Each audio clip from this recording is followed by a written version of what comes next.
SmackDown took place tonight in Norfolk, Virginia, and going into the show, it kind of felt like, I don't know, everyone's talking about something other than the show, particularly regarding the news of the location for WrestleMania, not next year, but in 2 years, in 2027. There's also this Worlds Collide show that's going on actually right now as I speak. I'm skipping this one. I watched the last one. It was fine. It's just too much to review all this stuff right now. I really wasn't in any mood to watch it all. I'm sorry. Just haven't been that into it. The first show was fine, but it's not the thing I want to review all of them. And they're not WWE main roster shows. It's not NXT. It's not the same as NXT. You could say, why don't I review NXT in addition to the main roster? But it's just, I'm not going to do another brand, a fourth brand. So it is what it is. But I hope everyone enjoys it who watches it. Hopefully it's a good show. And there's obviously a lot of real world events going on right now, which I'll get into later on. But so, just for Worlds Collide,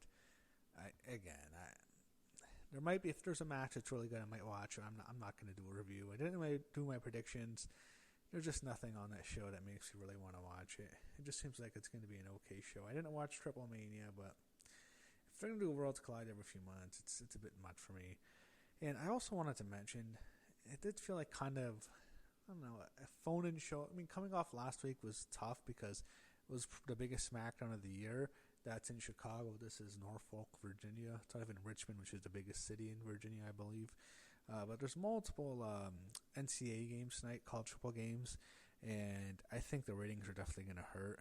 And there's no major return from 10 years you can pull out of the hat like you did last week. So I don't know what WWE is going to do. I think there's a lot of negative perceptions about them, especially with the decision to go to a certain place for WrestleMania 43. But I'll get into that a bit later. And there's also stuff on Jerry Lawler I want to get into before I get into the full review. But I had to talk about this. This is a major news story, a really awful news story in the United States that happened this past Wednesday. And I don't live in the United States, but I'm still aware of this. Charlie Kirk, a political commentator, founder of Turning Point USA, and he was a close ally of President Donald Trump in the United States. Charlie Kirk was assassinated in Utah at Utah Valley University this past Wednesday. As I said, major news story, not just in the U.S., but all around the world. A political assassination is it's extremely shocking and rare at the moment. When I say rare at the moment, I hope this doesn't continue, and I hope it stays rare, and I hope tension's calm. It's so cowardly and just pathetic to murder a stranger that you don't even know because they don't think like you don't agree on a particular issue. That's just such trash, man. It's awful. And I knew who Charlie Kirk was. He was a major figure in the United States, I believe. But I didn't necessarily follow him. I didn't, follow him on Twitter or X or anything like that. But I've known who he was for many years, and I've seen his posts and stuff like that around social media. So it's weird because he's been a figure for a long time, and to hear Charlie Kirk is dead, it's really unbelievable to even read that. So it really doesn't matter if you agree with the guy or not, whatever he said, or his opinions you don't agree with it, or you do agree. It's not a big deal. It's just, he's a human being, and no one deserves that. If you saw that video, it's extremely gruesome. And by the way, if you haven't and you're curious and you're listening to this video, do yourself a favor. Do not watch that. It is awful. It's gross. It made my stomach churn. I'm not going to lie when I saw it. That's the main reason I really wanted to talk about it, because I've had that vision. I haven't had that visual out of my head. Seeing that what I saw happen to him, being shot in the neck. Oh, it was haunting. It really upset me seeing that. I felt really sick to my stomach. So, yeah. I really don't talk about any politics. I'm not gonna ever do that. I'm really not that political, anyways. But No one, man, no one deserves to be murdered. And he was only 31 years old, had a wife and 2 little children, and that's just any family's worst nightmare. So, you know, that's horrible, just awful. So, I'm glad they caught the killer, and I've never, you know, considered really myself someone who wants to see people be executed, but you know that bastard deserves to be fucking executed. I'll leave it at that. So, really, you know, deepest condolences really go to Charlie Kirk's family, his wife. He has 2 little kids. That's awful. And, you know, he was a young guy, only 31. So also his parents, I feel bad for them too. So, yeah, may the guy rest in peace. He, you know, he was a 31-year-old man with a young family, a wife, and 2 little kids. It's just awful. So, it's a really bad story. Really awful story. And there's another I hate talking like this. I really hate talking like this because I'm going to talk about something else that I think is going to become really bad. Jerry the King Lawler suffered another stroke, and I know he had a massive stroke a few years ago, so this doesn't seem to be as bad, but you know, that thing left him with a lot of, I think it was paralysis on his face, and he speaks with a slur now, and I remember hearing him talk about Hulk Hogan in an interview after he passed away, which, it was sad because you can hear Lawler struggling to talk and slurring his words.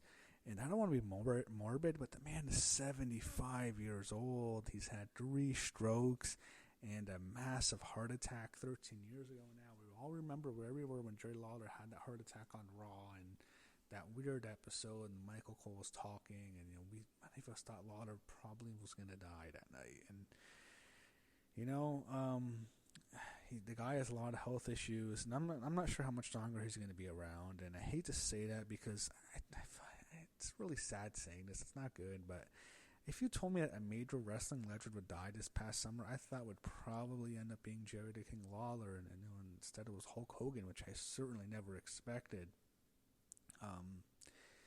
You know, you really never know when it's your time, and you know, a 75-year-old man has had 3 strokes now, and on top of that went through a massive heart attack. Even though it was 13 years ago, it still happened. I don't know how much longer the King has left, so best wishes to Jerry Lawler. That story really it upset me reading that. And speaking of a story that I think has upset virtually everybody, okay, I don't think I've seen one good comment about this for WWE. So here's the big news. Today, at a press conference about 3 p.m. Eastern Time, with several stars including retired legends, Triple H, Shawn Michaels, The Undertaker was there. There was a few other guys, and they had some of the women. I forget all the women. I didn't watch it. I just saw some of the pictures. Bianca Belair, I know, was there. Liv Morgan was there. Charlotte Flair was there. That was a giveaway. She was going to be on SmackDown tonight.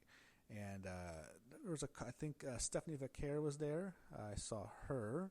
And she was also wearing like a skirt, which she certainly will not be allowed to wear in Saudi Arabia in 2 years. There's a couple, I think someone else, another female star. They had like all 5 men and 5 women together. They had the women featured almost in front of the men to make you think, oh, this is Saudi Arabia. Anyway, you know, we know why. But I'm thinking to myself, people are going to be mad. People are going to be really mad about this. I'm not that angry because I really don't want WrestleMania in Saudi Arabia, but like I saw it like as almost as a, you know, an inevitability, if you will. They're going to do it. I mean, if they give WWE $100 million, they're not going to say no. They're going to make more money off that WrestleMania than any other months. Even if, you know, they don't even have to charge people, you know, an arm and a leg to buy a fucking ticket in Las Vegas, like they're going to do this year, like they did. They did this year, didn't do it next year, and 2 years from now they don't have to do that because they're already getting $100 million. I don't think the Saudi government would allow their citizens to be charged that way, anyways. But yeah, it's you know, I don't think Saudi's going to buy WWE. I think TKO will keep WWE, but it's a thing where WWE they're just going to do what's best for business, and TKO now, they don't care. They don't care what you think of Saudi Arabia. You should understand that. I look at it as, you know what, I enjoy the product. I enjoy the entertainment. I'm not going to stop watching over it, but I'm really not that happy about WrestleMania being in Saudi Arabia. If they did WrestleMania 43 in Saudi Arabia and like they did one in some American city, I wouldn't be as angry because it kind of feels like in a way that they're wasting a WrestleMania. Kind of like I felt like with WrestleMania 36 during the pandemic, where it kind of feels like, wow, it's kind of being wasted in a way. It doesn't feel like a real Mania. And I think this is going to be kind of a Mania with an asterisk next to it, if you know what I mean. But it is what it is. They're getting a lot of money. And you know what? I've rambled on long enough. 10 minutes and I haven't even talked about the show yet. But it's kind of a forgettable show. I think my review might be shorter than what I've talked about. But yeah, WrestleMania 43 is in Saudi Arabia. Is what it is. They're going to try to bring back a whole bunch of legends. They're going to try to bring back The Rock. That's obvious. I'm sure they'll try to bring back more. We'll see what they do. Anyway, Brock Lesnar started SmackDown tonight. He got a big pop in Norfolk, and he waited to talk forever, got some heat, and R-Truth came out dressed as John Cena. They went back and forth. Brock hit an R5 on Truth, and the funny thing is Brock split his pants on the F5, and then he's like almost selling it, laughing at it, and as he's walking in the back, he says, "Fuck it, Stu, I ripped my pants," and that's Stu's the cameraman. He's the guy John Cena always acknowledges when he comes out. I thought that was actually pretty funny. Sami Zayn's backstage talking to Rey Fenix, who wants a U.S. title shot in the Open Challenge. The Remote Worlds collide. We see Triple H, Shawn Michaels, The Undertaker backstage in Las Vegas for the show.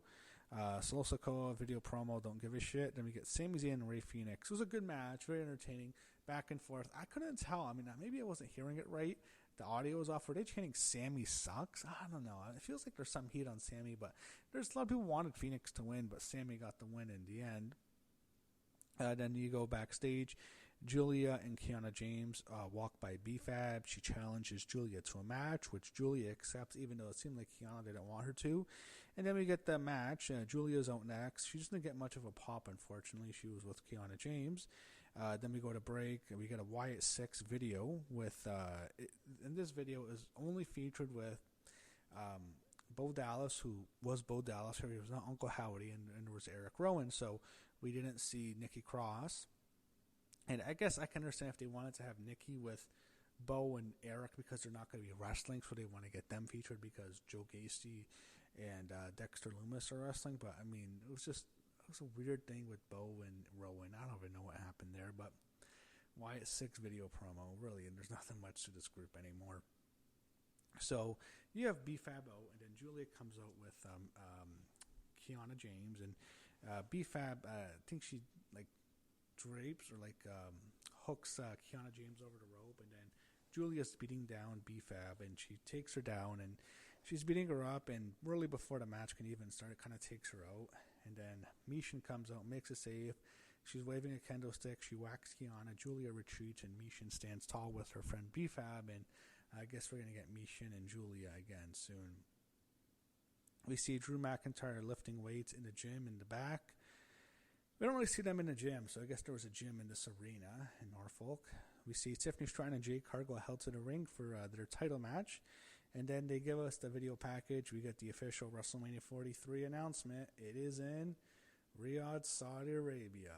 Yeah, I've given my thoughts on that. I ain't happy. I'm still going to watch WrestleMania that year. I don't know if I'll be doing LRMania. I don't know what's going to happen that time if I still want to by then. But, yeah, it is what it is. What are you going to do, right? So then we get the WWE Women's Championship match, the most anticipated match on the show. Actually, no, Drew and Randy was number one. This is number two. But we get Tiffany Stratton defending her title against Jade Cargill, a rematch of SummerSlam. And they showed some highlights of SummerSlam as Jade made her entrance. And Jade got a good pop. And Tiffany, I think, got a bigger pop.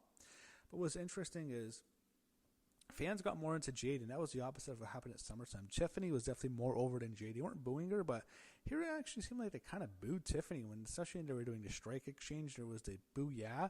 They were turning yeah for Jade, boo for Tiffany. That was weird. I've never seen that happen with Tiffany before, but they were definitely more into Jade here.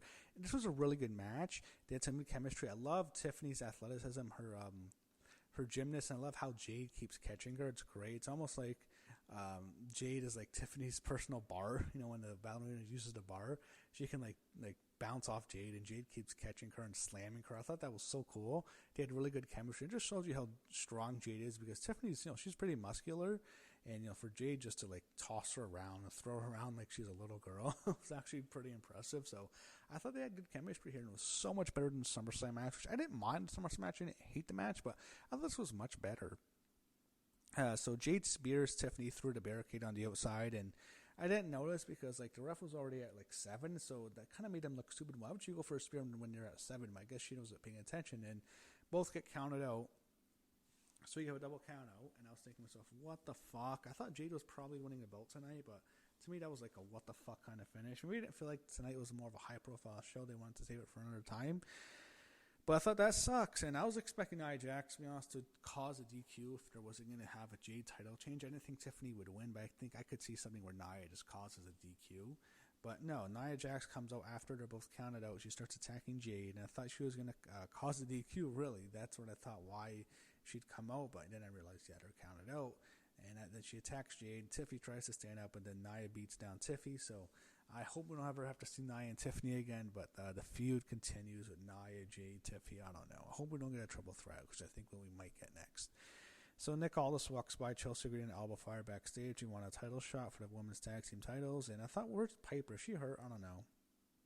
So they'll face the winners of the NXT women's tag team title match at the Homecoming show, and I wasn't sure if Charlotte and Alexa were wrestling at Homecoming this Tuesday, but we get that confirmation basically now, so I'm looking forward to that. Hopefully I think they'll definitely retain.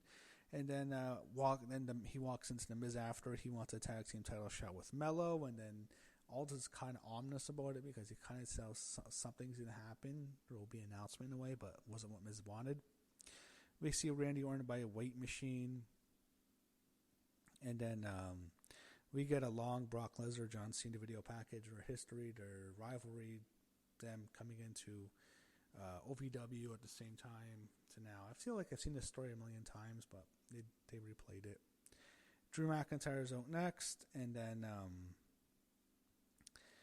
we go to commercial. When we come back, some lady named Vera Rodriguez, she is the wife of Finn Balor. She's interviewing Rey Mysterio backstage at Worlds Collide. Rey was interrupted by his son Dom, and then he leaves, and then Finn comes in. He tells Dom to go at it alone, and then he walks off with his wife. He tells the interviewer, let's go. And, of course, that is Vera Rodriguez, who is, as I said, married to Finn Balor, who I think we can all agree Finn is a very, very, very lucky man. Very lucky.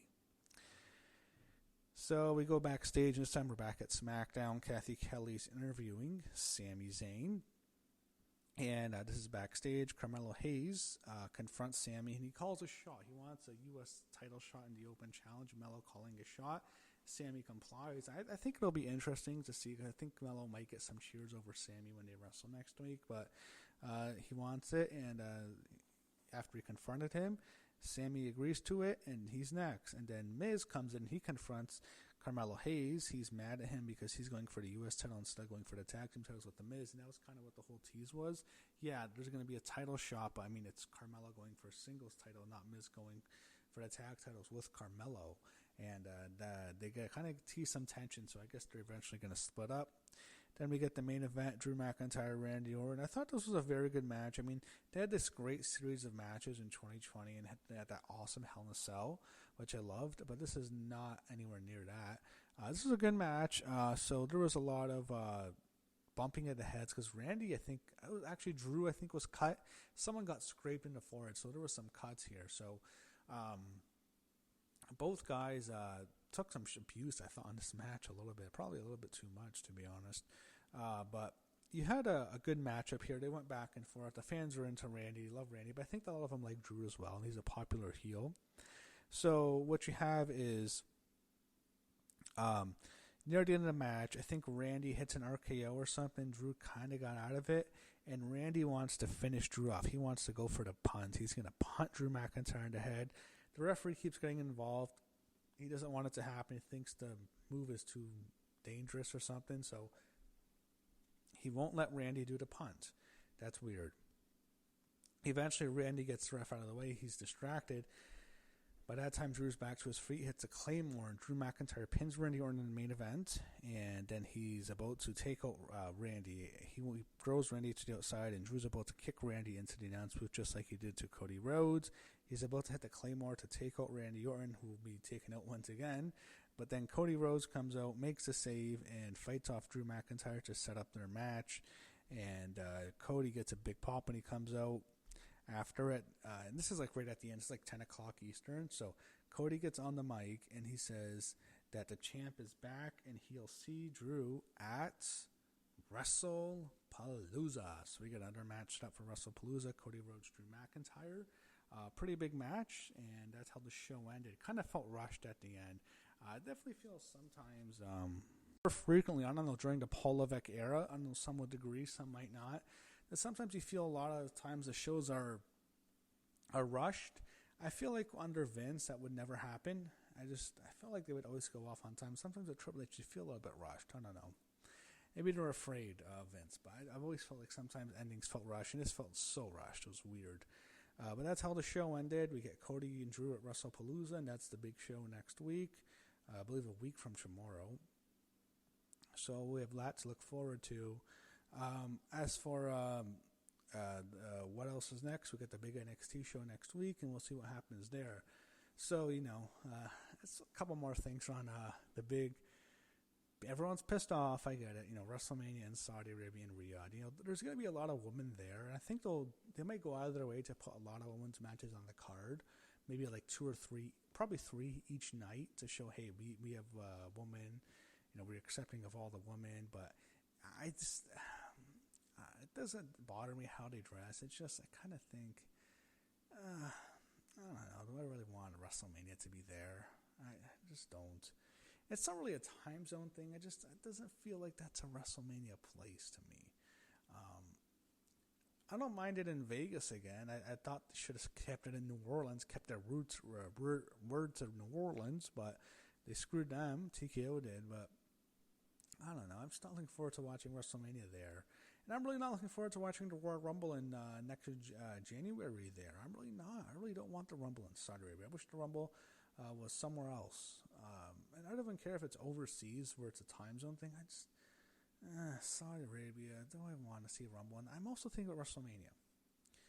How is this going to affect all the tickets, all the issues? Like, there's so many live events that happen around WrestleMania. Just for WWE, you have 2 nights of WrestleMania. That's one.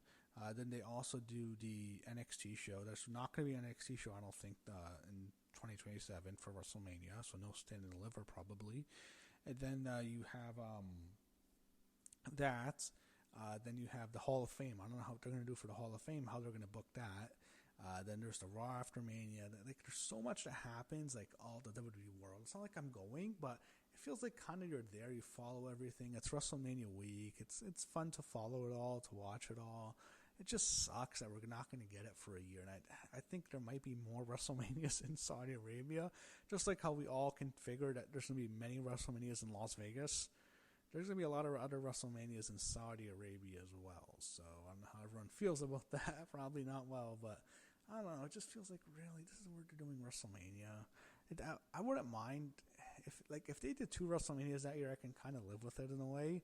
But they're not going to do 2. It's WrestleMania 43, 2027. It's in Saudi Arabia. It's in Riyadh, and that's it. There's not much we can do about it. They're going to try to bring back a whole bunch of legends. They're going to try to get The Rock. They're probably going to try to get Stone Cold Steve Austin. They're going to try to get The Undertaker, I think, probably. They're going to try to bring everyone back, man. They're going to try to make...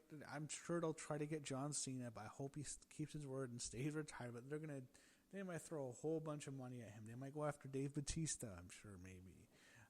They're going to try to make that the biggest thing of all time. So it is what it is. TKO likes its money. So whether we like it or not, WrestleMania 43 will be in Riyadh, Saudi Arabia. Anyway, that's a lot for this review. I feel like I've talked about way more stuff than the actual show, but it's been kind of a noteworthy time to talk about a lot of stuff that's happened. So it is what it is, and I'll see what happens next week. As we're on the road, we continue down the road to WrestlePalooza.